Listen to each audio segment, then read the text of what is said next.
Hello दोस्तों, हमारे YouTube channel पर आपका स्वागत है। दोस्तों, आज की स्टोरी है कुएं की शैतान, एक खौफनाक प्रेम कहानी। तो चलिए शुरू करते हैं आज की स्टोरी। सूरजपुर गांव अपनी शांत और सुंदरता के लिए जाना जाता था, लेकिन जब से गांव में एक रहस्यमय कुएं के पास अजीब घटनाएं होने लगी, गांव के लोग खौफ में जीने लगे। इस कहानी की शुरुआत होती है एक मासूम लड़की आरती से। आरती 20 साल की एक हंसमुख ईमानदार लड़की है। उसकी सुंदरता और सादगी ने पूरे गांव का दिल जीत लिया। उसके कई दोस्त थे, लेकिन रवि उनमें से सबसे खास था। रवि बचपन से ही आरती को बहुत प्यार करता था। आरती रोज की तरह अपने घर लौट रही थी। रास्ता सुनसान था, क्योंकि गांव में शाम ढलते ही लोग अपने घरों में चले जाते थे। हवा में एक अजीब सा सन्नाटा था और पेड़ों की शाखाएं हिलने से डरावनी आवाजें आ रही थी। आरती खेतों के पास से गुजर रही थी कि तभी उसे कुछ लोगों की आवाजें सुनाई दी। वह रुककर देखने लगी कि कौन है। तभी उसे रमेश, मोहन, राजू और सुरेश ने उसे घेर लिया। रमेश ने एक घिनौनी मुस्कान के साथ पूछा, अकेली कहाँ जा रही हो आरती? आरती ने घबराकर कहा, तुम लोग यहाँ क्या कर रहे हो? मुझे जाने दो। लेकिन उनकी आंखों में जो इरादे झलक रहे थे, वह आरती को और ज्यादा डरा रहे थे। चारों ने मिलकर आरती को खेतों की झाड़ियों की ओर खींच लिया। उसने खुद को छुड़ाने की पूरी कोशिश की, लेकिन वह 4 लोगों के सामने बेबस थी। उसकी चीखें सुनसान खेतों में गूंज रही थी, लेकिन उस समय उसकी मदद के लिए कोई नहीं था। रमेश ने उसके मुंह पर हाथ रख दिया ताकि उसकी आवाज बाहर न जा सके। यहाँ कोई नहीं है आरती, जितना चुपचाप रहोगी उतना ही अच्छा होगा, राजू ने उसे धमकाते हुए कहा। उन चारों ने मिलकर आरती की इज्जत तार तार कर दी। उसके आंसू बहते रहे, लेकिन उनका दिल जरा भी नहीं पसीजा। उन्होंने अपनी दरिंदगी पूरी कर ली तो वे उसे वहीं छोड़कर भाग गए। आरती अपनी टूटी हुई आत्मा और घायल शरीर के साथ उस वीराने में अकेली पड़ी थी। उसकी आंखों में दर्द और अपमान था। वह घुटनों के बल बैठी आसमान की ओर देख रही थी। भगवान, तुम मुझे बचाने क्यों नहीं आए? क्या मेरे साथ यह सब होना लिखा था? उसने रोते हुए कहा। वह किसी तरह खड़ी हुई और गांव के कुएं की ओर बढ़ने लगी। वह जानती थी कि अब इस समाज में उसे कभी स्वीकार नहीं किया जाएगा। उसके दिमाग में उन चारों की हंसी और उनका घिनौना चेहरा बार बार उभर रहा था। कुएं के पास पहुंचकर उसने आखिरी बार अपने माता पिता और अपने बचपन के दोस्त रवि का चेहरा याद किया, लेकिन उसका दिल इतना टूट चुका था कि अब उसे जीने का कोई कारण नहीं दिखा। मैं अब इस दुनिया में नहीं रह सकती, लेकिन मैं इन्हें सजा जरूर दूंगी। मेरी आत्मा को चैन तभी मिलेगा। यह कहते हुए उसने कुएं में छलांग लगा दी। आरती की आत्मा को चैन नहीं मिला। गुस्से और बदले की भावना से भरी आत्मा अब एक शैतान में बदल चुकी थी। रात होते ही कुएं से एक भयानक चीख निकलती, जिसे सुनकर गांव के लोग कांप जाते। कुएं के आसपास अजीब घटनाएं होने लगी। लोग कहते कि उस कुएं में अब एक औरत की आत्मा रहती है, जो अपने गुनहगारों की तलाश कर रही है। आरती की आत्मा ने सबसे पहले सुरेश का पीछा किया।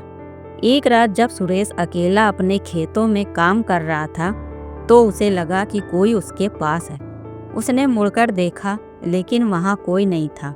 तभी अचानक ठंडी हवा का झोंका आया और उसने आरती की परछाई देखी।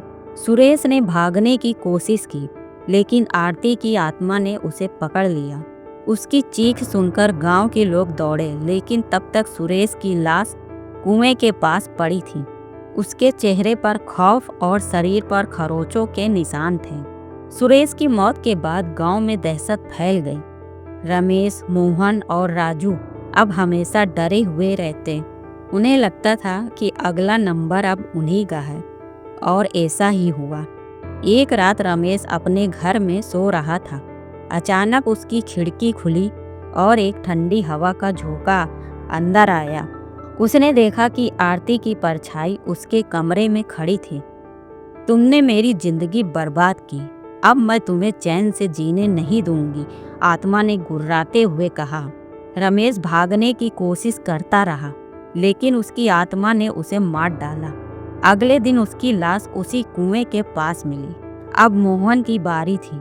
मोहन अपनी जिंदगी में हमेशा खुश मिजाज और बेपरवाह था, लेकिन रमेश और सुरेश की मौत के बाद उसका सारा हौसला टूट चुका था। उसे हर वक्त ऐसा लगता कि कोई उसका पीछा कर रहा है। उसके दिमाग में आरती की चीख और वह भयानक रात बार बार गूंज रही थी। एक रात मोहन ने फैसला किया कि वह अपने दोस्त राजू के साथ कुछ दिन के लिए गांव छोड़ देगा। उसने अपने सामान को समेटा और सोने की कोशिश करने लगा, लेकिन वो रात उसकी जिंदगी की आखिरी रात थी। जैसे ही मोहन ने आंखें बंद की, उसे खिड़की के बाहर हलचल महसूस हुई। उसने घबराते हुए खिड़की की ओर देखा, लेकिन वहां कोई नहीं था। वह बिस्तर से उठा और खिड़की बंद करने की कोशिश करने लगा। तभी उसे लगा कि पीछे से किसी ने उसकी गर्दन पर हाथ रखा। मोहन ने झट से पलटकर देखा, वहां आरती की आत्मा थी। सफेद साड़ी में लिपटी, बिखरे बाल, लाल जलती हुई आंखें और डरावना चेहरा। आरती को देखकर मोहन जैसे खड़ा का खड़ा रह गया। तुझे याद है मोहन, तूने मेरे साथ क्या किया था? आज तेरा हिसाब पूरा होगा, आत्मा ने एक गहरी आवाज में कहा। मोहन ने खुद को छुड़ाने की कोशिश की, लेकिन आत्मा ने उसकी गर्दन को अपनी ठंडी और मजबूत पकड़ में जकड़ लिया। उसने मोहन को हवा में उठाया और जोर से दीवार पर फेंक दिया। मोहन की चीखें पूरे घर में गूंज रही थी, लेकिन उसे बचाने वाला कोई नहीं था। आरती की आत्मा ने अपने तेज नाखूनों से उसकी छाती पर गहरे जख्म बनाए। मोहन ने अपनी आखिरी सांस लेते हुए आत्मा से माफी मांगी, लेकिन यह माफी उसके पापों को धोने के लिए काफी नहीं थी। अगले दिन उसका शरीर उसी कुएं के पास पड़ा मिला और उसकी आंखें अब भी खौफ में फटी हुई थी। मोहन की मौत के बाद राजू अब पूरी तरह से डर के साए में जी रहा था। वह रात को सोने की हिम्मत नहीं कर पाता और हमेशा किसी न किसी के साथ रहने की कोशिश करता, लेकिन किस्मत ने उसके लिए कुछ और ही तय किया था। एक रात राजू अपने घर में अकेला था। उसने दरवाजे और खिड़कियां बंद कर दी और एक दीपक जलाकर कमरे के बीच में रख दिया। उसे लगा कि रोशनी उसे आत्मा से बचा सकती है।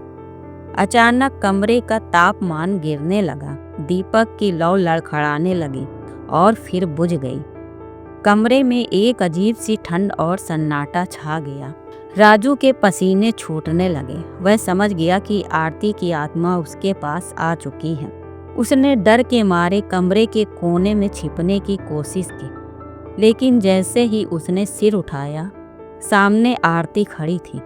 उसकी आंखें खून की तरह लाल थीं और उसकी सड़ी गली सी सूरत राजू के दिल को दहला रही थी। तूने मेरी जिंदगी बर्बाद की, अब तेरा अंत समय आ गया, आत्मा ने गुर्राते हुए कहा। राजू ने भागने की कोशिश की, लेकिन उसके पैर जम गए।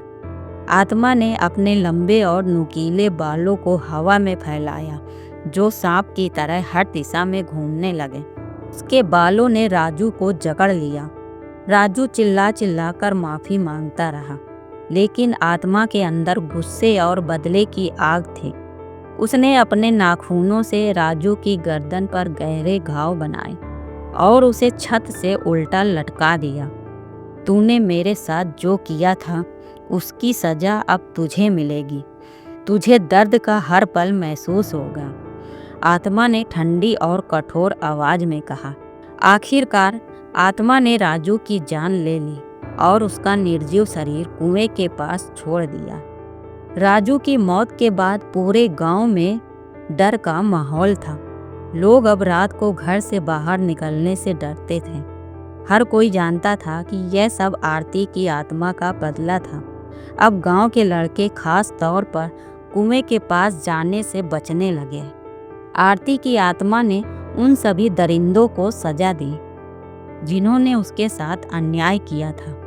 गुनहगारों को सजा मिलने के बाद रवि ने सोचा कि अब आरती की आत्मा को चैन मिलेगा, लेकिन गांव में अभी भी अजीब घटनाएं हो रही थी। ऐसा लगता था कि आरती की आत्मा अब भी कुएं में बसी हुई थी। रवि ने एक पुजारी की मदद से कुएं के पास पूजा अर्चना का आयोजन करवाया। उन्होंने आरती के नाम का दीपक जलाया और उसकी आत्मा की शांति के लिए विशेष पूजा की। गांव के सभी लोग उस पूजा में शामिल हुए। रवि ने पूजा के अंत में कुएं के पास खड़े होकर कहा, आरती, तुम्हारे साथ जो हुआ वह अन्याय था, लेकिन अब तुम्हें न्याय मिल गया है। तुम्हारे गुनहगारों को उनके कर्मों की सजा मिल चुकी है। अब तुम्हारी आत्मा को इस दुनिया से विदा लेना चाहिए और शांति प्राप्त करनी चाहिए। मैं तुमसे वादा करता हूँ कि तुम्हारी यादों को हमेशा दिल में संजो कर रखूँगा। जैसे ही रवि ने यह शब्द कहे, कुएं के पास अचानक ठंडी हवा चलने लगी। लोग डर और आश्चर्य से पीछे हट गए। कुएं के अंदर से एक हल्की चमक निकली और आरती की आत्मा वहां प्रकट हुई। वह पहले की तरह डरावनी नहीं लग रही थी। उसकी आंखों में अब गुस्सा नहीं बल्कि सुकून था। उसने रवि की ओर देखा और कहा, रवि, तुमने मेरे लिए जो किया उसके लिए मैं हमेशा तुम्हारी आभारी रहूंगी। तुमने मेरी आत्मा को शांति दिलाई।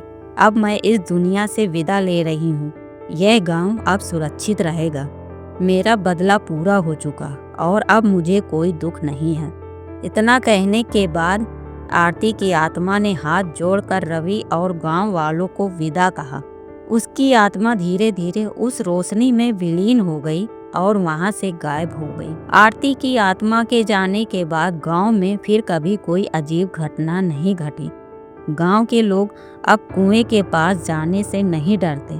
रवि ने उस कुएं के पास एक छोटा सा मंदिर बनवाया, जहां लोग आरती की याद में प्रार्थना करने आते थे।